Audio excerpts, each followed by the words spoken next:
The SERAPIS CIPER, In the Shadow of John the Baptist, Episodes 5 and 6. The Serapis Web. The room where the intruder had just been apprehended was awash in harsh, fluorescent light. Miriam and Father Benedict lingered near a side wall, watching as two Israeli officers carefully catalogued every item taken from the dark-haired man's pockets.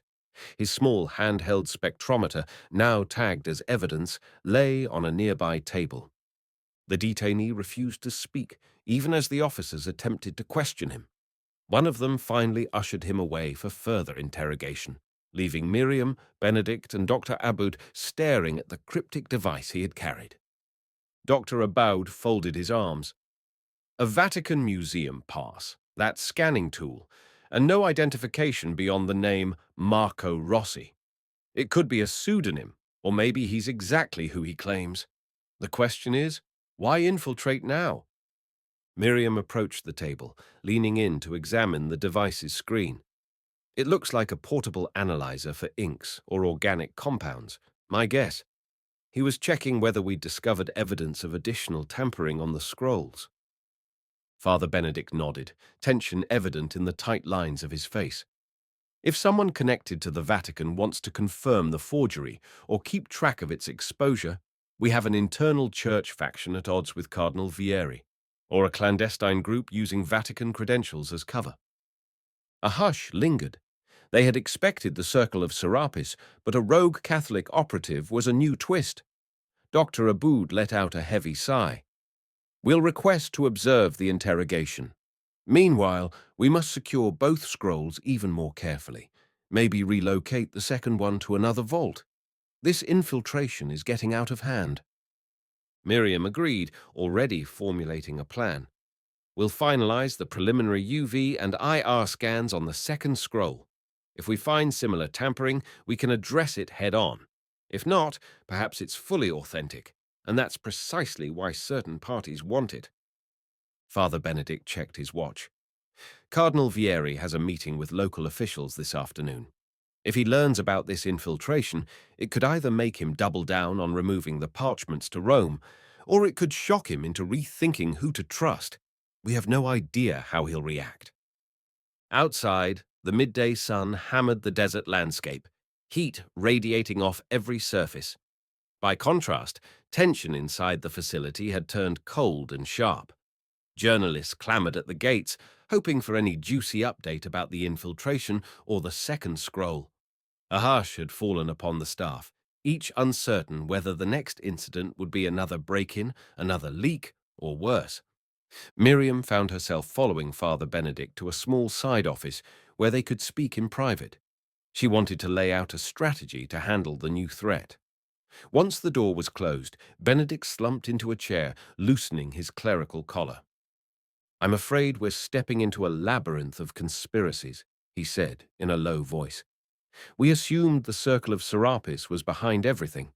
Now it's possible there's another faction, maybe tied to Vatican insiders or a breakaway group, also seeking to manipulate or confirm the scroll's contents." Miriam paced, arms folded. There's an old expression. When you have multiple suspects, look at who benefits the most. The circle aims to undermine Christianity with sensational claims about John's betrayal. But a rogue faction within the church might have a different motive, maybe to bury all new discoveries altogether, or to shape them into a narrative that suits their own brand of theology. He regarded her with worry. If that's true, we've got more enemies than we realized, and they all converge on these scrolls. Miriam lowered her voice further, glancing at the door. We also can't discount AI manipulations. There's an entire online wave of forged texts surfacing, each claiming some new scandal. It's suspiciously orchestrated. Someone with resources, money, technology, perhaps even AI-driven text generation could be funneling these leaks to stoke the flames. "True," Benedict said, frowning. "But forging digital images is one thing. Physically tampering with actual ancient scrolls requires a specialized skill set and materials. The circle might be the public face, stirring the pot, while the real masterminds are hidden behind institutional power or black market networks. We need more evidence." She sighed, leaning against the wall. Let's keep pushing forward with the labs. The forging traces on the first parchment are fairly conclusive. If the second scroll proves unaltered, we can at least separate fact from fiction. One is partially genuine, one might be fully genuine. That clarity could help us see who's trying hardest to sabotage or steal them. He nodded, standing up. Agreed. Let's move. We'll worry about the infiltration after we gather some hard data. They left the office, tension spurring them on. Hours later, inside a carefully guarded room, Miriam and Sahar hunched over the second scroll. Under specialized lighting, they inspected every line. The writing, in fluid Aramaic, described rites of purification in detail.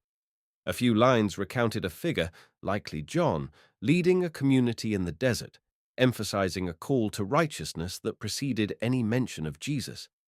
Then came the more incendiary sections, references to a Galilean teacher who twisted the Johnite rites, luring followers away. Sahar paused, directing Miriam's flashlight to a faint overlap of characters. See here? The letters are slightly darker and appear minutely raised compared to the rest of the line. Miriam leaned in, carefully adjusting a magnifying lens. Yes, it could be a scribal correction from antiquity, but the color difference is suspicious. Let's do a short wavelength IR pass. They snapped photos using an infrared camera. Analyzing the images in real time, they saw that the suspect letters had a higher reflectivity than the older text around them, just like the forged lines in the Greek parchment. Miriam's heart sank. It's the same pattern, she whispered. Someone's tampered here too. Sahar shook her head in dismay. So it's not fully untouched. Maybe the scroll is mostly authentic, but these lines about the usurper from Galilee and betrayal, they might be modern additions. Miriam carefully captured the data, her jaw set. This cements the conclusion that a well-orchestrated group is forging sensational lines in multiple ancient texts.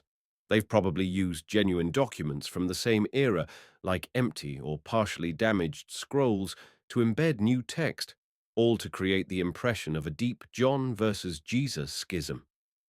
They stored the photographic evidence, feeling both vindicated and disturbed. If both scrolls were tampered with, it meant the conspiracy ran deeper than a single instance of forgery. It also meant the real historical content, what little remained from the original scribes, was overshadowed by cunning fabrications. Father Benedict, alerted to their findings, came rushing in. So it's confirmed? Miriam nodded grimly. Same forging technique. The content about John condemning Jesus is definitely suspect. The rest might still be legitimate commentary about early baptism rites, but the inflammatory parts are doctored. Benedict closed his eyes briefly, saying a quick prayer under his breath. That means the entire scandal about a betrayal narrative is likely a modern invention. John's original teachings might have had nuances, but this notion that he called Jesus a fraud is contrived. Sahar added, We'll do more thorough tests and get outside labs to verify. But it's enough for us to say publicly that these sensational lines are not historically trustworthy. They all looked at each other, relief mixing with dread. The truth was emerging, a shadowy operation forging lines into real ancient texts, yet the bigger question remained. Who was behind it, and to what end? They took steps to secure the second scroll in a separate strongroom, documenting every inch of the new forging evidence. Dr. Aboud, meanwhile, liaised with Israeli officials, urging them to keep both scrolls in Israel until all tests were complete. He argued that shipping compromised artifacts to Rome would only muddy the investigation. Outside, the desert wind picked up. As dusk fell, shimmering waves of heat gave way to a cooler, restless breeze. An undercurrent of expectation hung in the air, as if everyone sensed that the final act of this drama was about to commence. That night, Father Benedict prayed in the chapel, lights dimmed. He wrestled with the knowledge that some within the church might have aided or even orchestrated this forgery. Others might be working earnestly to uncover it. The infiltration by Marco Rossi loomed large in his mind. Was it possible the church had already known the second scroll was forged? Or were they discovering it in real time, just as he was? Miriam, meanwhile, combed through the digital chatter on academic forums and social media. Rumors proliferated that more shocking revelations about John the Baptist were coming. Anonymous accounts posted Greek or Aramaic snippets leaked from alleged scrolls hidden around the world: Egypt, Turkey, even Greece. Most experts dismissed them as fake, but to the untrained eye, they looked compelling. A swirl of hashtags popped up about the real Messiah, fueling sensational speculation. She slammed her laptop shut, frustrated. "This is exactly what they want," she muttered to herself. "Flood the zone with noise until no one trusts anything." Exhausted, she lay down on her narrow cot. Yet sleep would not come easily. Images of half-lit scrolls, the silent face of the intruder, the perplexed lines on Father Benedict's brow, all cycled through her mind. She wondered whether, once the dust settled, they'd truly salvage an authentic historical perspective from the manipulated texts, or if the scramble of conspiracies would overshadow real scholarship for years to come. Morning arrived with an urgent knock at her door. She jerked awake to find Father Benedict, face pale. "We've just learned the intruder, Marco Rossi, has vanished." Miriam shot upright. "Vanished? How?" He relayed what the police had told him. While being held in a local detention center, awaiting formal charges, the man feigned illness and was taken to a small clinic. Within an hour, he slipped out a back entrance. Security cameras were conveniently malfunctioning. She leaped to her feet, heart pounding. "A professional extraction." "That's what it looks like," Benedict said grimly. "He's gone." They rushed to meet Dr. Aboud in a corner office where he was on the phone with a local inspector. After a tense exchange, Aboud hung up, exasperated. "They've put out an APB, but it's likely he crossed a border last night. No leads." Father Benedict pressed a hand to his forehead. "Whoever employed him didn't want him talking. Now we have no chance to learn what faction he represented. This is a full-scale covert operation, not just random sabotage." Miriam felt her pulse hammer. "That means the forgery conspiracy remains hidden, unexposed at the top level. We might only be seeing the tip of the iceberg." They all looked at each other in grim silence. Yet the revelations about the second scroll's tampering lit a fire under their feet. Once again, the best weapon was transparency.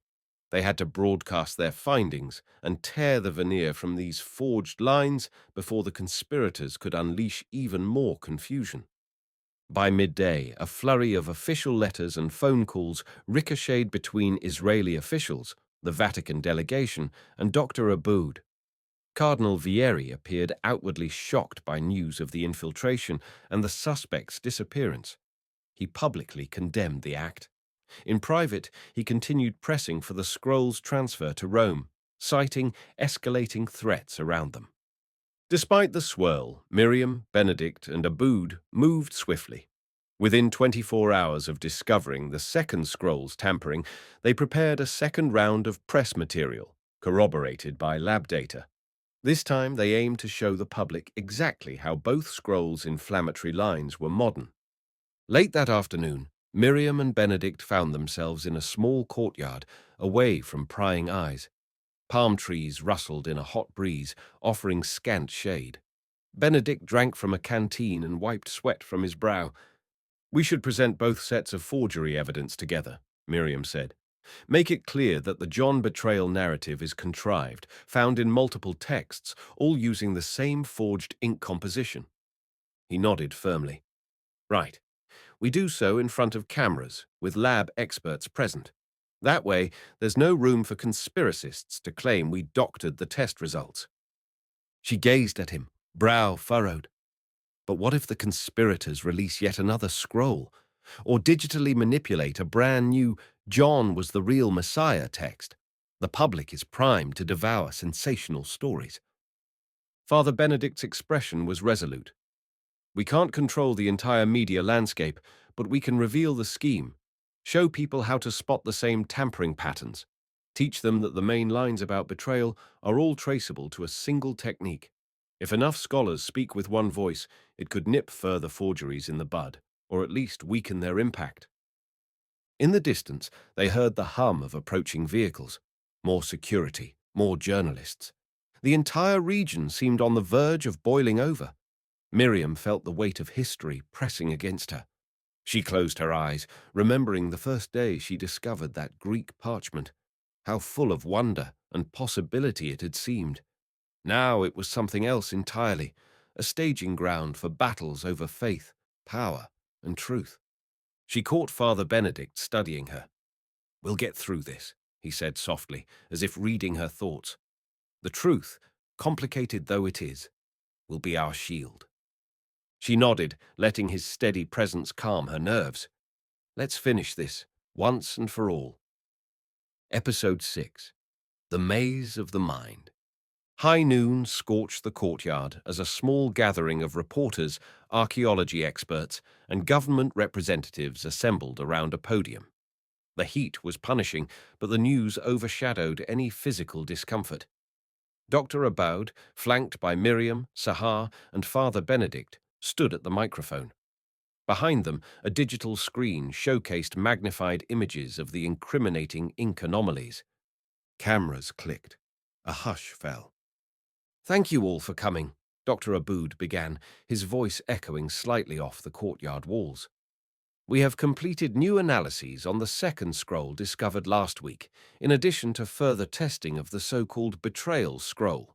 We can now confirm both artifacts contain passages added by modern forgers, weaving a sensational story about John the Baptist's alleged betrayal by Jesus."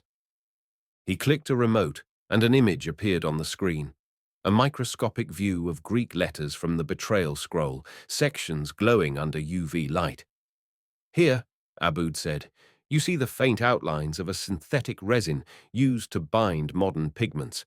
This same resin does not appear in the older sections of the parchment." A second image replaced the first, this one focusing on Aramaic script from the newly found leather scroll. The magnified text showed similar fluorescence anomalies. "We see the exact same forging technique here," Aboud explained. "The references to Jesus being a false teacher, or usurper, are almost certainly not ancient." Murmurs rippled through the crowd. One journalist asked pointedly, "So you're saying there might have been an authentic text about John's community, but these dramatic lines were inserted for shock value?" Dr. Aboud nodded. "Precisely. The base manuscripts, the Greek parchment and the leather scroll, likely come from the 1st or 2nd century. But the lines about a major rift with Jesus, the so-called betrayal, are modern. Someone is exploiting these real artifacts to propagate a false narrative."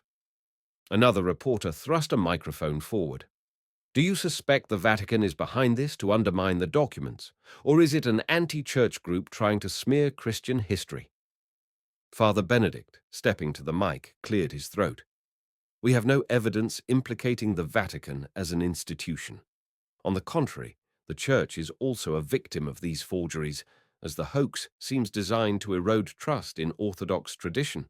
We suspect a shadowy group, possibly the Circle of Serapis, as indicated by certain clues, though we cannot rule out internal rogue elements from various religious or academic circles." Miriam stepped in. "We believe the best way to counter further exploitation of these artifacts is transparency. We're making our lab data public. We urge other experts to replicate our methods, confirm the anomalies, and help prevent future forgeries of this nature." A wave of questions crashed upon them, the press eager to glean every detail about the forging methods, the timeline, the possibility of more contrived scrolls lurking out there. Despite the barrage, Miriam and Aboud answered systematically, determined to present a unified, coherent message. They told the world, yes, the scrolls are partially ancient, but the betrayal storyline is an artificial graft. Near the end of the briefing, Cardinal Vieri stepped forward. He wore a measured expression. "The Holy See reaffirms its support for honest scholarship. We commend Dr. Aboud, Dr. Levy, and Father Benedict for their diligence. The revelation of forgery underscores how unscrupulous parties can prey on our longing for hidden truths. He paused, scanning the audience. In the interest of protecting these precious artifacts, and with the consent of the Israeli authorities, we hope to house them temporarily in the Vatican for further study under top experts. This is not an attempt to hide them, but to ensure they are not targeted again by dangerous individuals. We will remain transparent and share all future findings. Miriam and Aboud glanced at each other. Though the cardinal's statement sounded conciliatory, it still angled toward removing the scrolls from Israel. They both knew this was a debate that might continue for weeks. But for now, the immediate question, whether these texts truly documented John's betrayal by Jesus, had been answered. The official stance was that the betrayal lines were false. After the conference concluded, journalists dispersed. Miriam felt shaky with adrenaline, a strange mix of relief and apprehension swirling in her. She found Father Benedict in the shadow of a stone archway, sipping water. She offered him a tentative smile. "It went well," she said. "The crowd seemed convinced the betrayal lines are forged." He nodded. "For now. But those conspirators out there, they might spin this as a cover-up. Still, I'm glad we presented the evidence openly." They were about to head inside when a quiet voice called from behind. A middle-aged woman with graying hair and kind eyes approached hesitantly. She introduced herself as Sister Helena, a researcher from a small Catholic university in Italy. "Father Benedict, Doctor Levy," she said, voice trembling slightly. "I've been following your work. I must warn you, there are rumors in certain church circles about a Gnostic infiltration, not just in fringe groups, but among respected theologians, even a few cardinals. They believe Pauline Christianity derailed the original esoteric faith taught by Jesus and John. They see these forgeries as a wake-up call for true believers." Miriam's eyes widened. "You think some church insiders actually support the forgery because it aligns with their alternative theology?" Sister Helena swallowed. "Yes. They think revealing a strong messianic John who spurned Jesus will undermine the institutional church and open the way for a more mystical or Gnostic brand of Christianity." Father Benedict closed his eyes, a flicker of pain crossing his features. "That means they're not just trying to destroy the church from the outside. Some want to reshape it from within." Sister Helena nodded, looking worried. "Be careful. Some of these people are highly placed. They have resources and might do anything to keep these forged narratives alive." She left hurriedly, as if fearful of being seen. Miriam and Benedict exchanged a grim look. The circle of possible conspirators had just widened again. Inside, Dr. Abode was sifting through new test results. He waved them over.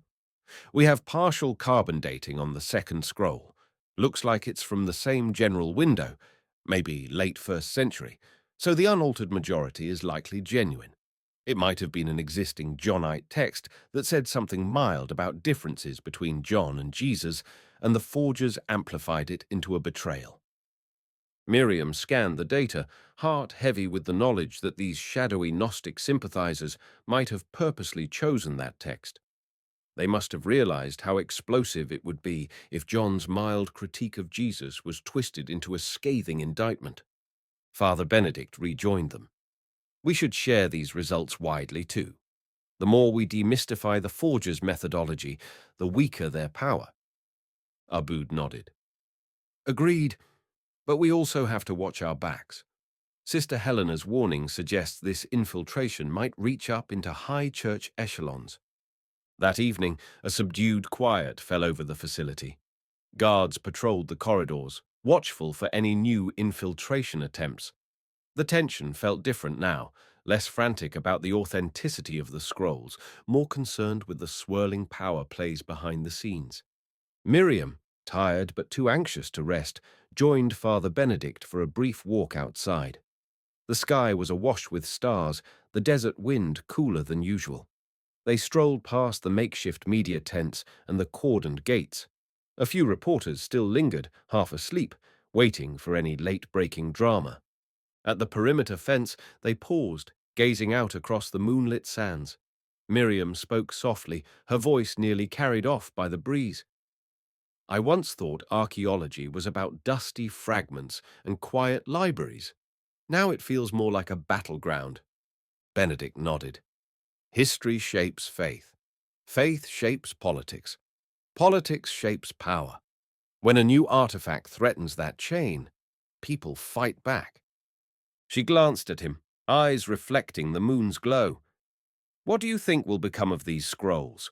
Will they end up locked away in the Vatican, put on public display, or vanish into private hands? He exhaled, a troubled note in his voice. I hope not. My superiors are decent people, mostly, but there's so much pressure, so many hidden agendas. We might have to accept that, once it leaves Israel, we lose direct control. I'd prefer they remain here, or at least in a neutral museum with open access for scholars. Miriam studied his profile in the dim light. You're part of the church, but you worry about transparency. That's why I've always respected you. He offered a small, warm smile. Thank you, and I respect your fierce dedication to truth, no matter where it leads. Let's keep pushing for an arrangement that ensures these artifacts remain accessible. Neither spoke for a moment. The night air rustled the sparse shrubs. A few stars flickered overhead, silent witnesses to eons of human striving and conflict. Then Father Benedict's phone vibrated. He glanced at the screen, and his eyes flickered with alarm. It's the local police. They've had another development with the infiltration suspect, Marco Rossi. They rushed back inside. A flurry of activity in the main hall told them something big had broken. Dr. Aboud, on a phone call, motioned them over. He ended the call and turned to them, voice tense. Police just found a car abandoned near the Jordanian border. Inside, they discovered documents referencing a coded meeting, one that mentions the next stage of the plan to restore the original teaching. They suspect Rossi was heading there. Miriam's heart hammered. The original teaching. That phrase aligns with the Gnostic group, or this new wave of radical esoteric Christians. He was probably on his way to meet them. Aboud nodded grimly. Yes, and the police suspect the rendezvous could happen at a remote site, maybe somewhere in Jordan, or even in the no-man's land near the border. If so, we've lost our chance to intercept him. Father Benedict paced. So they're regrouping. They've tested forging techniques here in Israel. They might set up a new base across the border. Possibly they have more ancient scroll fragments to manipulate. The possibility made Miriam's stomach churn. We have to warn the academic community, the authorities, even the Vatican. This could happen again and again, each new find sowing confusion. They spent the next hour composing urgent alerts to archaeology networks, urging them to watch for suspicious scroll acquisitions. They gave details about the forging techniques so that experts worldwide might spot the same signatures. It felt like a futile battle, but at least they were no longer silent. Near midnight, they finally collapsed into their makeshift quarters, minds whirling. Miriam tossed on her cot, haunted by the idea that a well-funded group might be forging a dozen more John the Baptist parchments at that very moment, ready to release them in waves, each one feeding the narrative of a splinter Christianity that never truly was. Father Benedict lay awake too, praying for guidance. He found solace in the notion that real faith could withstand forgery, but he also knew how fragile belief could be when hammered by endless seeds of doubt.